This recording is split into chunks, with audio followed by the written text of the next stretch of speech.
ओम शांति मंगेश भाई। ओम शांति चेतन भाई जी।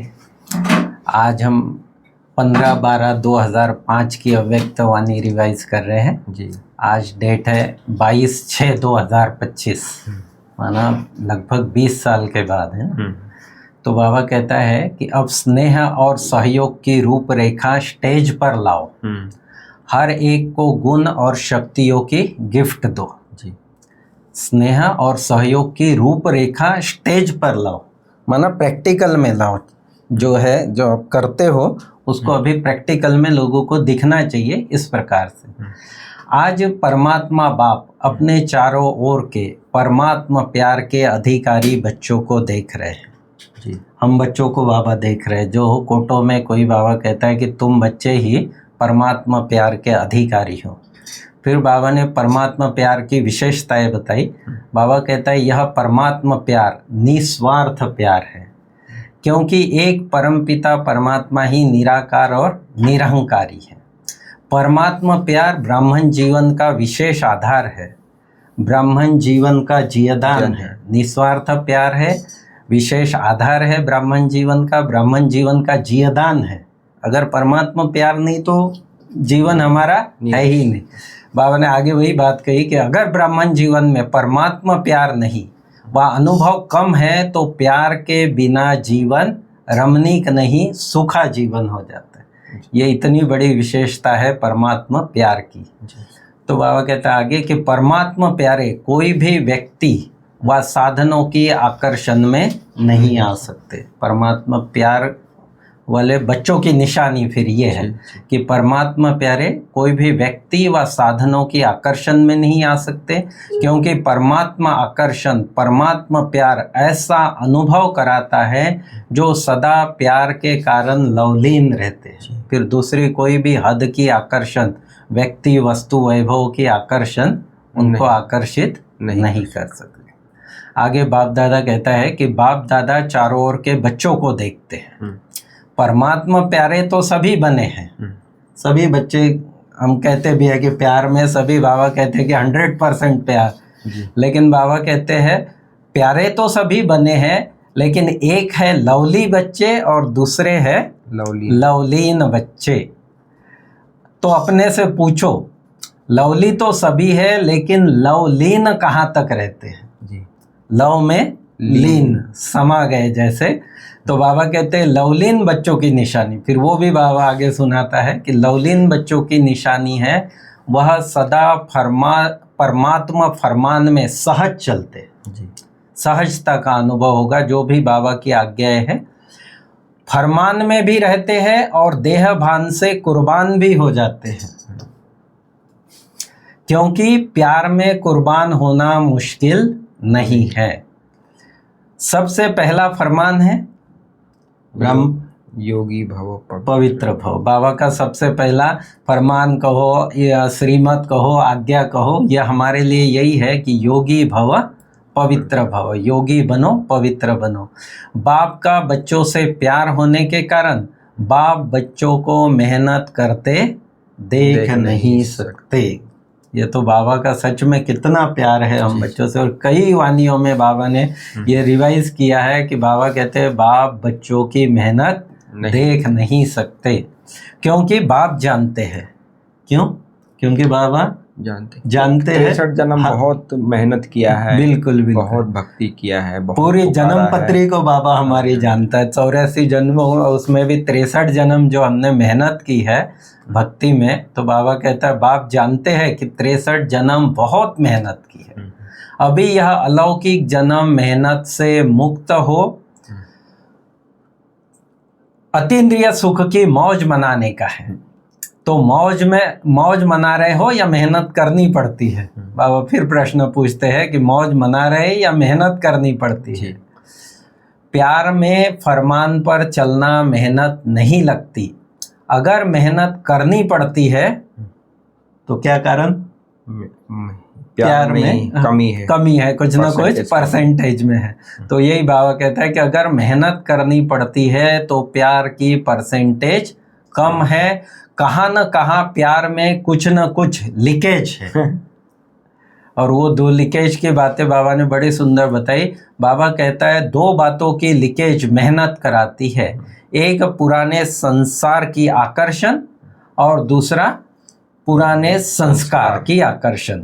पुराने संसार में मित्र, संबंधी, पदार्थ, व्यक्ति, वस्तु, वैभव सब कुछ आ गया, और दूसरा है पुराने संस्कार की आकर्षण। तो बाबा कहते हैं यह 2 ही बातें हैं जो लीकेज करते हैं, जिसके कारण फिर हम पूरी तरह परमात्मा प्यार में लवलीन नहीं हो पाते। याद करो, फिर बाबा उसके लिए मतलब उसका सोल्यूशन क्या है। जैसे हम कहते हैं ना, हमेशा ये कंप्लेंट रहती है कि क्या करें, पुराने संस्कार है, पुराने संस्कार है। तो बाबा कहता है कि याद करो, आप आत्मा के अनादि संस्कार और आदि संस्कार क्या थे, और अभी अंत के ब्राह्मण जीवन के संस्कार क्या है। श्रेष्ठ संस्कार। हाँ, अनादि भी श्रेष्ठ है, आदि देव स्वरूप भी श्रेष्ठ है, सारा श्रेष्ठ ही श्रेष्ठ है। तो बाबा कहते हैं ये जो कमजोरी वाले संस्कार है ये मध्य के है, द्वापर युग के संस्कार है, ये आपके आदि अनादि संस्कार नहीं है। तो बाप बच्चों से पूछते हैं, बाप और दादा दोनों के समान संस्कार कौन से हैं? बाप और दादा के समान संस्कार कौन से हैं? तो बाबा जवाब देता है कि सदा बाप हर आत्मा के प्रति उदार चित्त रहे। बाप और दादा दोनों ही, शिव बाबा भी और ब्रह्मा दादा भी, दोनों ही हर आत्मा के प्रति, हर बच्चे के प्रति उदार चित्त रहे, हर आत्मा के प्रति स्नेह और सम्मान स्वरूप से सहयोगी रहे। सहयोग दे तो सहयोगी बने, ये नहीं, ये बाबा की कभी आश नहीं रही कि हम बच्चे सहयोग करें तो मैं से नहीं। बाबा कहते हैं सहयोग दे तो सहयोगी बने, नहीं है। स्नेह दे तो स्नेही बने, नहीं। जैसे ब्रह्मा बाप हर बच्चे प्रति सहयोगी बने, स्नेही बने, ऐसे सर्व के प्रति सदा स्नेही और सहयोगी बनो। इसको कहा जाता है बाप समान या ब्रह्मा बाप समान, दोनों ही समान। क्योंकि बाबा ने, ब्रह्मा बाप ने भी खुद करके दिखाया कि जिन्होंने निंदा भी की, विघ्न भी डाले, तब भी बाबा ने उनको गले ही लगाया। तो इतना बाबा का उदार चित्त रहा, सहयोग देने का, हमेशा स्नेह देने की भावना रही। फिर आगे बाबा कहता है कि संस्कार परिवर्तन में मेहनत का कारण वही है कि लवली बने हैं, लवलीन नहीं बने हैं। बाप दादा तो हर बच्चे को लवली बच्चे समझते हैं, जानते भी है, जन्म पत्री भी जानते हैं, फिर क्या कहेंगे, हर बच्चे को जानते हैं। बाबा साकार में भी बाबा देखते थे कि ये बच्चे ये, लेकिन बाबा कहते हैं हर बच्चे को बाबा ने लवली रूप में ही देखा। बाबा कहता है लाडला है, सिखिलदा है, मीठा मीठा है, इसी दृष्टि और वृत्ति से देखते हैं। क्योंकि बाप दादा जानते हैं इसी वृत्ति और श्रेष्ठ दृष्टि से कमजोर भी महावीर बन जाएंगे। कितनी बड़ी शुभ भावना कहो या कितनी बड़ी मतलब इसमें है कि बाबा को जो सामने है वो नहीं देख रहा है, जो अवगुण है उसको नहीं, लेकिन बच्चों के आदि अनादि संस्कार क्या है, लाडला है, सिकिलदा है, मीठा मीठा है, इसी दृष्टि से बाबा ने बच्चों को भी महावीर बना दिया।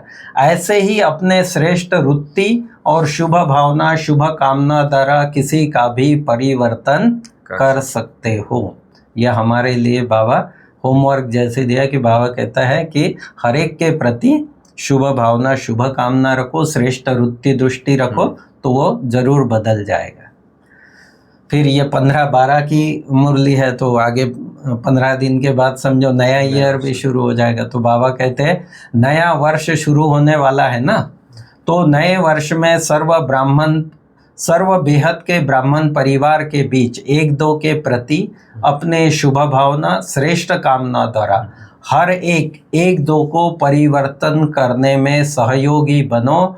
चाहे कमजोर है, जानते हो इसके संस्कार में यह कमजोरी है, लेकिन आप स्नेह और शक्ति का सहयोग दो, सहयोगी बनो। ये मूल धारणा है आज के मुरली की कि चाहे साथी या जो भी है हमारे साथ सेवा में साथी है, कार्य व्यवहार में साथी है, यज्ञ में रहते हैं, तो बाबा कहते हैं कि जानते हैं कि ये कमी कमजोरी है, लेकिन वो ना देखते हुए कि आप स्नेह और सहयोग की शक्ति द्वारा उनको भी परिवर्तन करने में सहयोगी बनो।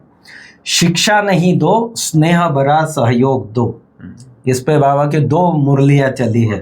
हाँ, बाबा ने कहा सिर्फ शिक्षा नहीं दो, स्नेह भरा सहयोग दो।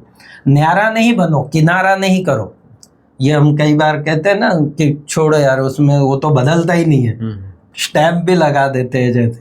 तो बाबा कहते हैं नहीं, ऐसे इस प्रकार का नहीं, न्यारा भी नहीं बनो। फिर हम कई बार किनारा भी कर लेते हैं कि नहीं ये तो छोड़ो, सहारा दो। हाँ, तो बाबा बहुत बड़ी बात बाबा कहते हैं कि किनारा नहीं, न्यारा नहीं बनो, किनारा नहीं करो, सहारा बनो, उसको भी शक्ति का सहयोग दो।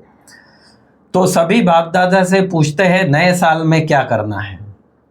संदेश देने का कार्य तो बहुत किया, कर रहे और करते रहेंगे, लेकिन अभी महादानी बनो, अपने गुणों का सहयोगी बनो और बनाओ। उस गुण की शक्ति से उन्हों की कमजोरी दूर करो। अपने गुण की शक्ति से उनकी, क्योंकि गुण ही आखिर शक्ति में ट्रांसफर होता है, तो गुण, अपने गुण की शक्ति से औरों की कमजोरी को दूर करो। आपका टाइटल ही है मास्टर सर्वशक्तिवान, तो सर्वशक्तिवान का कर्तव्य क्या है? परिवर्तन करना, शक्ति देना। सर्वशक्तिवान है तो शक्ति दे, शक्ति की लेन देन करना। बाबा कहता है बाप द्वारा मिला हुआ गुण आपस में, गुण और शक्तियों के आपस में लेन देन करो। अगर कल्याण की भावना रखेंगे तो जैसे भाषण करके वाणी द्वारा संदेश देते हो ना, वैसे अपने कल्याण की भावना द्वारा, कल्याण की वृत्ति द्वारा, कल्याण के वायुमंडल द्वारा यह गुणों की गिफ्ट दो, शक्तियों की गिफ्ट दो।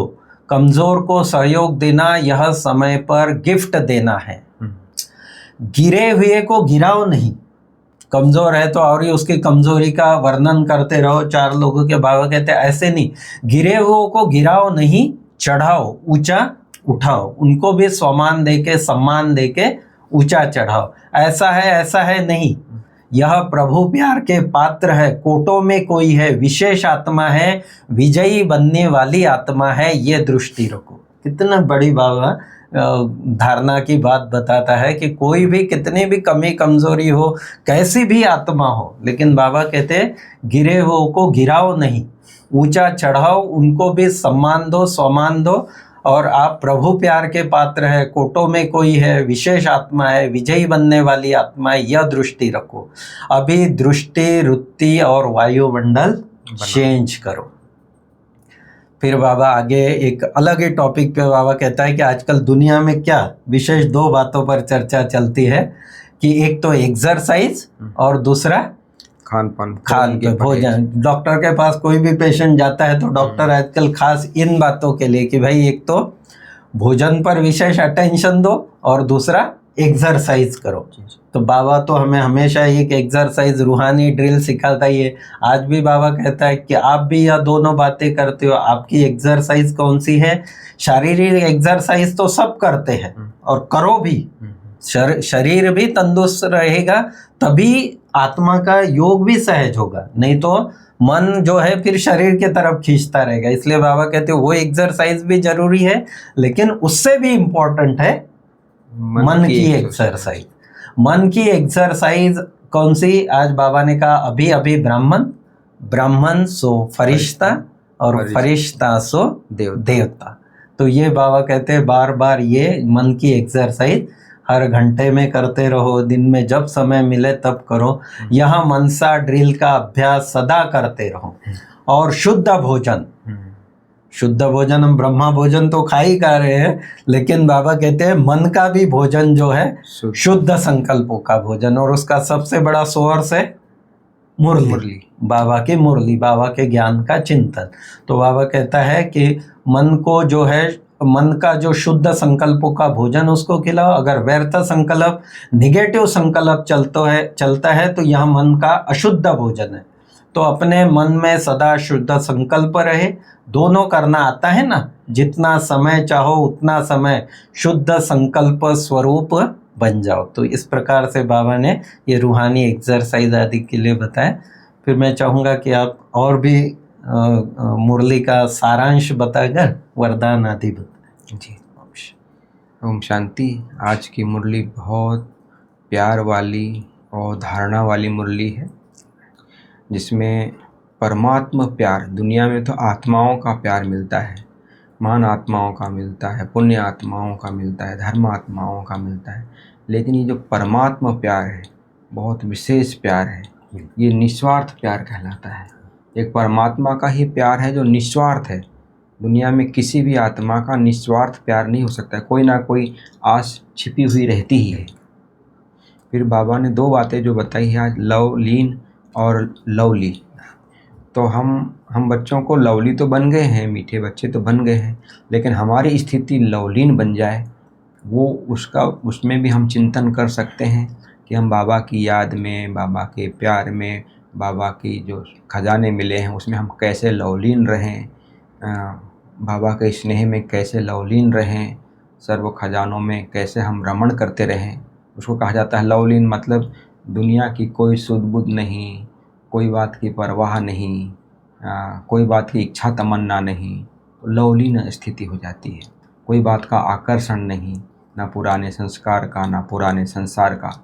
बाबा ने कहा दो बातें आज जो बताई है कि एक तो पुराने संस्कार का पुराने संसार का तो उतना वर्णन नहीं है। हाँ। उतनी बातें आएंगी भी तो समझ लेता है व्यक्ति। हाँ। जिसमें पदार्थ भी आ जाएंगे, व्यक्ति भी आ जाता है, संबंध भी आ जाते हैं। लेकिन जो स्वयं की जो कमजोरी है, हमारी स्वयं के जो संस्कार हैं, उसका ज़्यादा व्याधि आती है। इसलिए बाबा हम बच्चों को कहते हैं कि स्वयं के पुराने जो संस्कार हैं उसको मिटाने के लिए, चाहे दूसरों के भी या अपने के भी, तो उसको यदि मिटाना है तो हर आत्मा के अपने भी आदि अनादि स्वरूप में अपने आप को रखना है।